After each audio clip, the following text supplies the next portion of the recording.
Hello friends, आज का हमारा टॉपिक है। आज के इस लेक्चर के अंदर एक्सेल में मैथ एंड टेक्नोमेट्री से रिलेटेड कुछ और इम्पॉर्टेंट फार्मूले को हम सीखने वाले हैं।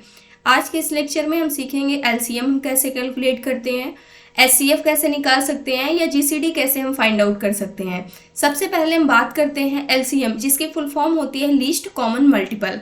लीस्ट कॉमन मल्टीपल का मतलब यहाँ पर क्या होता है, अगर आप देखते हैं जैसे मान लीजिए हमारे पास मल्टीपल नंबर्स दिए गए हैं, 2 दिया गया है, 8, 6, इसका एलसीएम क्या होगा। तो इसको फाइंड आउट करने के लिए हम फार्मूला यूज करते हैं। फार्मूला हमारे पास क्या होता है, एलसीएम का एक फार्मूला होता है इक्वल, यहाँ पर हमने किया एलसीएम, तो यहाँ से आप देख सकते हैं returns the least common multiple. Tab हमने किया, नंबर 1 नंबर 2 कॉमा दे करके भी आप दे सकते हैं या फिर रेंज सिलेक्ट कर सकते हैं, ब्रैकेट क्लोज करेंगे, इंटर करते हैं, तो इसका जो एलसीएम आया हुआ है वो 24 आया हुआ है। एलसीएम हम कैसे कैलकुलेट करते हैं, ये छोटी क्लास के अंदर आपने इसको सीख रखा होगा कि एलसीएम को हम किस प्रकार से कैलकुलेट करते हैं।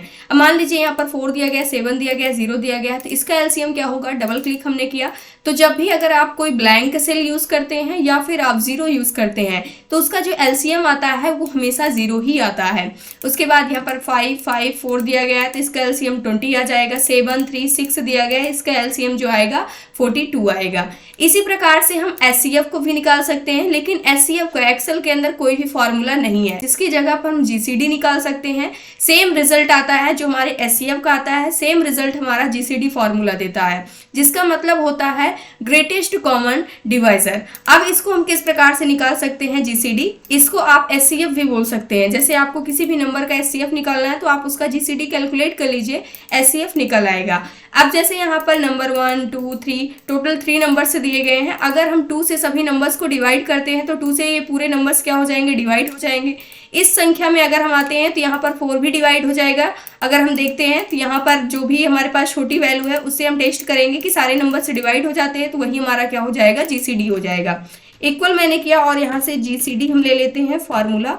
उसके बाद नंबर 1, 2 दिया गया है, यहाँ पर जो हमारे पास जीसीडी आना चाहिए वो 2 आना चाहिए, क्योंकि 2 1 जा 2 हो जाएगा, 2 4 जा 8, 2 3 जा 6, सारे नंबर से डिवाइड हो चुके हैं। अगर यहाँ पर हम 4 को लेते हैं, सबसे छोटी वैल्यू हमारे पास 4 है, तो 4 से हमारा 12 भी डिवाइड हो जाएगा, 8 भी डिवाइड हो जाएगा। तो यहाँ पर जो हमारा जीसीडी आने वाला है वो हमारे पास जीसीडी क्या आना चाहिए, यहाँ पर 4 आना चाहिए। तो इसको भी हम चेक कर लेते हैं, ब्रैकेट क्लोज, इंटर करेंगे।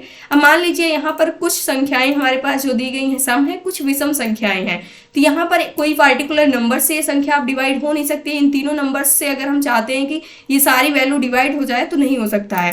तो इस कंडीशन पे जो हमारा जीसीडी आएगा वो हमारे पास क्या आएगा, 1 आएगा, क्योंकि 5 1 जा 5 हम करेंगे और 4 1 जा 4। इस प्रकार से हम क्या करते हैं, जीसीडी को कैलकुलेट करते हैं। अब यहाँ पर इसको भी हम टेस्ट कर लेते हैं, ब्रैकेट क्लोज, इंटर करते हैं, तो यहाँ से आप देख सकते हैं 1 आया हुआ है। 7 3 6 का भी जो जीसीडी आएगा ये क्या आएगा, हमारे पास 1 आएगा। अब जीसीडी के अंदर यानी जो हमारा एचसीएफ होता है, अगर हम इसको निकालते हैं तो इसके अंदर अगर आपने कोई ब्लैंक सेल दे दिया है तो उस कंडीशन पे यहाँ पर अगर आप देखते हैं तो 5 और 5 ये दोनों डिवाइड हो जाएंगे 5 से, तो इसका जो जीसीडी आया है यहाँ पर 5 आया हुआ है, लेकिन यहाँ से मैंने 3 को गायब कर दिया, तो इस कंडीशन पे इसका जो जीसीडी रहेगा वो 1 ही रहेगा, क्योंकि ये दोनों डिवाइड नहीं हो सकते हैं। लेकिन मान लीजिए मैंने यहाँ पर जीसीडी, यहाँ पर एक वैल्यू हमने क्या कर दिया, 0 कर दिया, तो इस कंडीशन पे इसका जो जीसीडी है इस पर कोई इफेक्ट नहीं पड़ेगा। अब मान लीजिए हमने यहाँ पर 1 कर दिया तो इसके जीसीडी पर कोई इफेक्ट नहीं पड़ेगा। यानी अगर यहाँ पर आप ब्लैंक सेल यूज करते हैं या फिर 0 यूज करते हैं तो उस कंडीशन पे जो हमारा जीसीडी होगा उस पर कोई इफेक्ट नहीं पड़ता है। ये दोनों काफी ज्यादा इंपॉर्टेंट फार्मूले हैं जो कि मैथ से रिलेटेड हैं, एक्सेल के अंदर दिए गए हैं। एलसीएम और एचसीएफ, एचसीएफ का पार्टिकुलर कोई फार्मूला नहीं होता है। मान लीजिए मैंने यहाँ से एचसीएफ टाइप किया तो यहाँ से आप देख सकते हैं इसका कोई फार्मूला नहीं दिया गया है, लेकिन जैसे ही हम हाईएस्ट कॉमन फैक्टर निकालते हैं वैसे हम उसका क्या निकाल सकते हैं, जीसीडी निकाल सकते हैं। सेम रिजल्ट होता है एचसीएफ और जीसीडी का। तो ये था आज का हमारा टॉपिक। आई होप दोस्तों अगर आज की इन्फॉर्मेशन आपको अच्छी लगी हो तो प्लीज वीडियो को लाइक करना, चैनल को सब्सक्राइब करना और दोस्तों के पास शेयर करना।